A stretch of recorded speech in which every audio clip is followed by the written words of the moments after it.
They've taken my life and screwed it up. How much they've shortened it, I don't know. Hanford's dirty secrets take a toll on its workers. It really upsets a person to know that they could have done more to protect you. Dozens have gotten sick after exposure to toxic vapors. Now, many are facing deadly or chronic diseases. I am no longer the person I used to be. They get rid of you. You're no good anymore.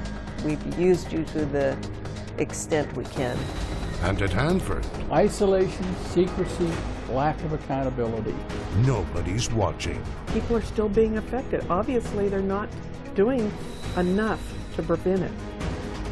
You're watching The Human Toll of Hanford's Dirty Secrets with King 5 Chief Investigative Reporter Susanna Frey. Thanks for joining us. We've been exposing deception, mismanagement, and a waste of tax dollars at the Hanford nuclear facility for nearly 2 years. Our investigation into the human toll of Hanford's dirty secrets began this spring. We started to get inside information from Hanford workers that employees were getting sick on the job after inhaling unknown toxic vapors, gases that release without warning from stored nuclear waste. Since March, more than 50 people have gotten sick from vapors. And tonight, we look back at some of the key stories in the series. In this first report, we exposed one of the ways the federal government, which owns Hanford, buried evidence and deceived the workforce about the dangers of breathing vapors. And when we brought this information to sick workers, they were furious about being kept in the dark. What have they done to you? Essentially ruined my life. They've literally destroyed me. Lonnie Poteet worked at Hanford for 12 years, and during that time, less than 1 hour on the job changed his life forever. Half hour, 45 minutes, you're breathing in some of the most toxic substances on the planet. Correct. The wind was carrying it right to me. In 2007, this hose on the left of your screen ruptured, spilling 85 gallons of radioactively contaminated chemicals onto the ground. Crews were evacuated, but hours later, Lonnie Poteet showed up for work completely unaware of the hazard. No one called to say, stay away. They knew I was coming to that pump. They knew it had malfunctioned. Why didn't they tell me? Once a standout football star, coach, and outdoorsman, Poteet can't do any of that anymore. I get these cancer growths on my head every now and then. The Department of Energy has admitted inhaling those unknown chemical vapors directly caused Lonnie Poteet's health problems, the worst of which is something called trigeminal neuralgia, a degenerative disease that suddenly and repeatedly shoots electric-like bolts through the face. It's considered one of the most painful conditions known to man. Do you have any idea what... Go ahead. Was that a bad one? Yeah. During our interview, we witnessed the pain hit Lonnie several times. Can you elaborate a little bit more on, it sounds like this is... Go ahead. What's happening right now? I get these shots of pain. It's just daily living. And how bad can that be? Sometimes I'm just, whatever you want to call it, I'm down for the day. I have to lay in the room and stay in the dark. And sometimes it's all day. He isn't alone. We've met many Hanford workers with diseases caused by chemical vapors at the site. Don Slaw's breathing problems are so serious, he's on 4 liters of oxygen a night. Diana Gegg is permanently disabled with brain damage and vision loss. Ed Bricker suffers from lung disease and skin cancers. At the beginning, none of them questioned their safety on the job. They'd been told, "We've got your back" at Hanford. Yeah, that's the first thing they feed you. Is that it's safety first. 10 years before Poteet's accident, this Department of Energy study, the Hewitt Report, brought the workforce good news. It showed the vapor risk to workers does not exist. Chemical releases from the tanks are well below OSHA levels, and in most cases, respiratory protection isn't necessary. But we found at the exact same time this report came out, assuring the workers that all was well at the Hanford tank farms, the U.S. Department of Energy was conducting its own research at this lab in Richland. Their study found something very different, that the chemical vapors were extremely dangerous for the workers. This report showed that yes, most vapor exposures do not exceed OSHA regulation, but that doesn't matter. Tank farm workers are at great risk of getting cancer and other chronic diseases from chemical vapors, and it's unclear whether cancer is induced after chronic exposure or perhaps after a single release. I was never told of anything like that. And as you can see, We showed Poteet the study which scientists at the Pacific Northwest National Lab finished a decade before his exposure. He said he would have insisted on wearing a respirator or air tank if he would have known. I sure wished I'd have had this, because it would make a difference, and it really upsets a person to know that they could have done more to protect you, but you're just a number to them, and they run you through and they'll hire another guy right behind me. We found the Department of Energy didn't make the report public, share the results with workers, or with the federally chartered Hanford Advisory Board. It's their job to consider science and make recommendations to help keep workers safe. are you saying you never saw this report? No, I didn't see that report. And should you have? Absolutely. Dr. Tim Tuccaro is a renowned toxicologist and medical doctor who served on the advisory board's Health and Safety Committee when the scientists came up with the findings. It's very upsetting as an occupational medicine physician and public health practitioner that an opportunity for better protecting workers at Hanford was missed, apparently. But I believe that we have to solve the vapor issue. At a public meeting in Richland in April, the head of the Department of Energy at Hanford, Kevin Smith, acknowledged the potential hazards of chemical vapors. We know that some vapors are very harmful. Some vapors can cause health issues. Some vapors can cause death. So the answer is some vapors can do that. Yet those in charge at Hanford in the mid-90s weren't admitting that and weren't sharing information that could have spared sick workers like Lonnie Poteet. They've taken my life and screwed it up. How much they've shortened it, I don't know. I feel really betrayed. They lied to me. So why would the federal government keep all that information from the public and the workers? The Department of Energy told us they hired a scientist from Harvard to review the study, and his panel found the findings were bunk and of no value. We looked into that. We found the expert actually no longer worked at Harvard. He never conducted any research of his own, and that he was a frequent hired expert for the tobacco industry. One of his findings for big tobacco, that secondhand smoke is harmless. We thought we were safe. We thought, they knew what they were doing. But they don't have a clue. At first, Gary Sal started to forget things. You totally lose everything you ever had. But over the years, things got worse and worse. I'm right here. Come on. No one should ever see their loved one go through what he went through. And it took months for the feds to admit Gary's time at Hanford was to blame.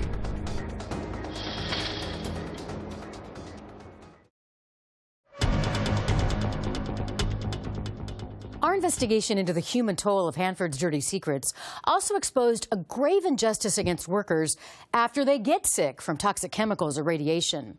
We found once a worker gets an illness, the federal government often fights them tooth and nail, systematically denying their claims for help. He was such a special person. Everybody loved him. Gary Sal was a family man, fisherman, and outgoing life of the party. His wife Barb says he was also one of those people who couldn't wait to get out the door for work. Right now, he would be your very best friend because within 5 minutes you fell in love with him and he fell in love with you. It happened all the time. For 28 years, Gary Sal charged off to Hanford for work as a carpenter, working lots of jobs in what's called the tank farms. That's where the U.S. Department of Energy stores millions of gallons of cancer-causing nuclear byproducts in aging underground tanks, a toxic legacy from the bomb-making era, inherited by new generations to clean up. And as the waste breaks down in those tanks, they often release poisonous chemical vapors into the air, where workers, like carpenters, can inhale them. We thought we were safe. We thought, they knew what they were doing. But they don't have a clue. About 10 years ago, Gary Sal started forgetting things, and his brain function got worse and worse.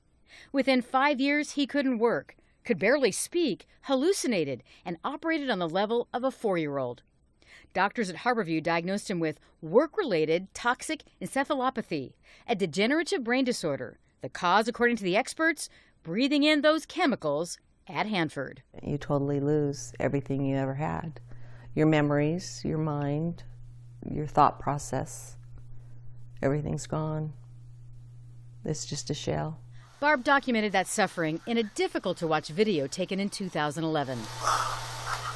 That once upbeat, athletic, skilled craftsman now in a hospital bed, trembling and frightened. Yes? On a feeding tube. I'm right here. Come on. I'm right here. No, you ain't coming around. No. No? No, What's wrong? I don't want him in here. You don't want him in here? No. Okay. Nobody's gonna come in here. It got to where no one should ever see their loved one go through what he went through. It got very, very bad. Originally, the federal officials whose job it is to help sick Hanford workers like Gary disagreed with his doctors. The Department of Energy's insurer wrote that not Hanford, but alcohol consumption or a B12 deficiency could be making him sick. Barb Sal battled for over a year before the feds admitted that, yes, exposure to heavy metals and chemicals at the site damaged his brain. She says that's an example of the callous way Hanford workers are treated once they get sick. They get rid of you. You're no good anymore. We've used you to the extent we can. They don't think that we're people out there, that we have families that care about us, and it's just go in, get the job done at all costs. We found this is standard protocol at Hanford, where the workers' compensation program isn't run by our state's L&I, but by the Department of Energy itself. They're self-insured. A government study in 2004 showed twice as many Hanford workers are denied claims compared with the state average. Undescribable what they've done to my family. They don't care. They don't even know we exist. But something's got to be done. The problems were too big. This is the man who says he'll do just that. Kevin Smith's been the top federal official at Hanford for about 2 years. He says he's just now hearing about these cases and pledges to find answers. If a worker is impacted, that came here and did national security work for the good of the nation in the Cold War, they ought to be treated appropriately. And we'll chase that and see what the problem is. And where we might have a disconnect. But people like Barb Sal want to know, where were the managers before? And what about the other Washington, where it appears the Department of Energy has set up a system for the little guy to fail? Washington, D.C. is like just turning their back on the fact that Hanford exists, that it is as contaminated as it is, and that it is killing people. Working at Hanford did kill Gary Sal. He died 3 years ago at the age of 57. I miss everything about him. Everything. On a daily basis. I just want him back. Our series, including the story you just watched, prompted the U.S. Department of Energy and one of its main contractors to commission a $2 million study this spring to evaluate Hanford's vapor issues. One of the findings? That for years, Hanford officials have been using faulty science to measure the intensity of exposures, and that information is unfairly being used to deny workers' health claims. The expert panel recommends that all past claim denials be reevaluated. Sick workers at Hanford isn't new. We got to have some change here. It's been happening for decades. I feel like I've fought a Cold War and the government's left me behind. And a lack of outside oversight could keep workers at risk.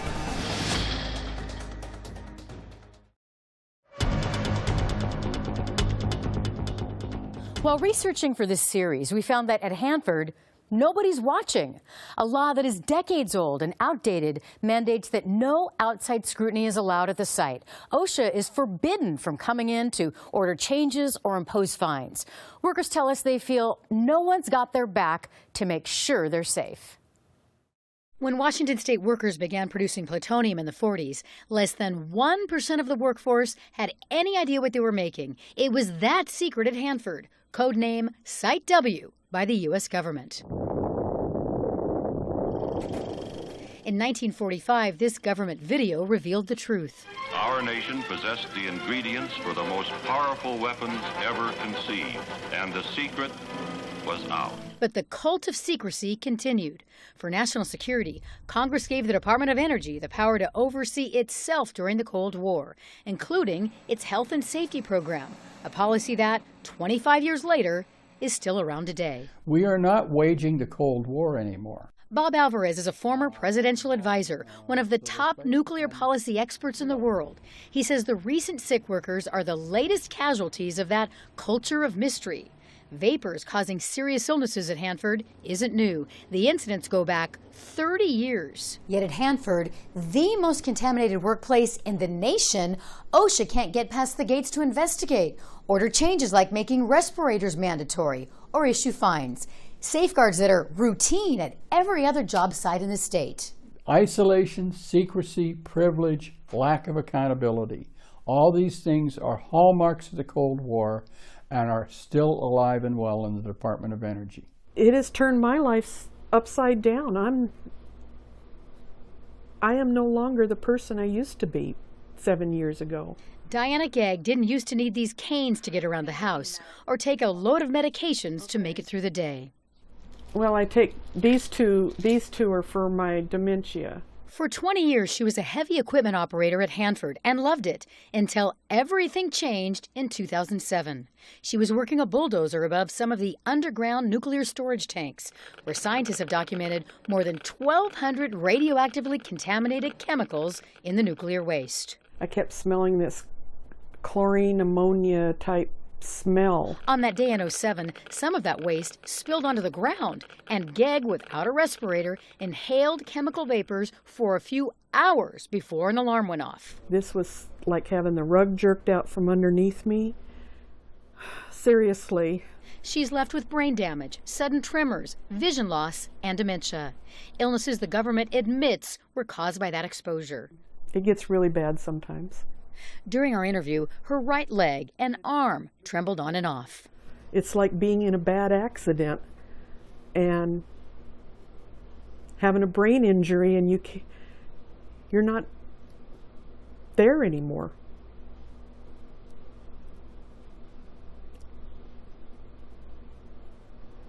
It's sad. She can no longer go outside without a wheelchair, cook, or drive. I feel like I've fought a Cold War and the government's left me behind. The former construction crew leader, archery champ, grandmother full of energy and ideas, today fights to remember the basics. At this point in the interview, she was describing her daily medications. The Celebrex is for my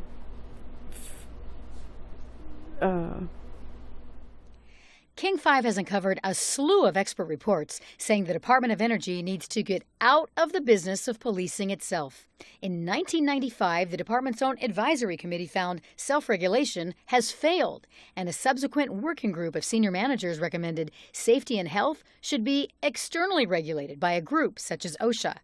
In 1992, the former head of OSHA wrote, Hanford's failure to solve chemical vapor problems would be viewed by OSHA as willful violations of law and subject to possible criminal penalties.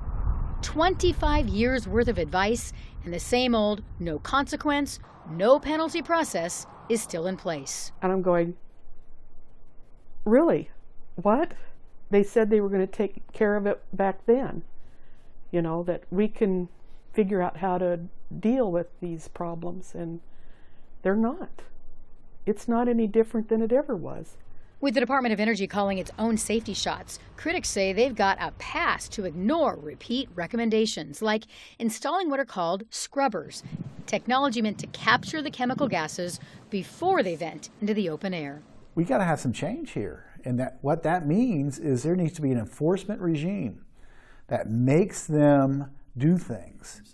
Hanford expert Tom Carpenter helped author a 2010 study urging the Department of Energy to invest in the equipment. It's simple technology. It's not rocket science.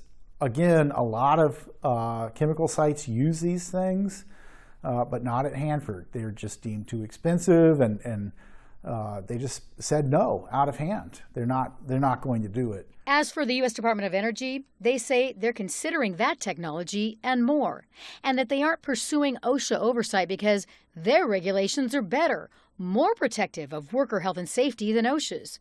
They also tell King their safety performance is better than comparable industry performance. People are still being affected. Obviously, they're not doing enough to prevent it. For sick workers like Diana Gegg, those government assurances don't mean much. She's 100% disabled and won't ever work again. I am angry about it. We spoke with Representative Adam Smith in Washington, D.C. about this topic in May. He said there's no national security issues anymore at Hanford and that he would consider changing federal law to allow outside oversight. Still to come, we'll show you what's being done in response to our investigation.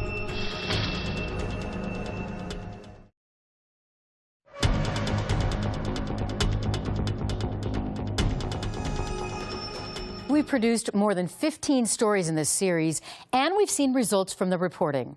As I mentioned, an expert panel reviewed Hanford's vapor program and found they're doing a lousy job of keeping workers safe. Contractors are now making it mandatory that most workers wear respiratory protection on the job, while before, that was optional. And last month, for the first time in Washington state history, the Attorney General announced he intends to sue the federal government to try to force them to do the right and legal thing by keeping workers safe at Hanford. Thanks so much for joining us tonight. We hope you enjoy the rest of your holidays and look for more stories from the King 5 investigators in 2015.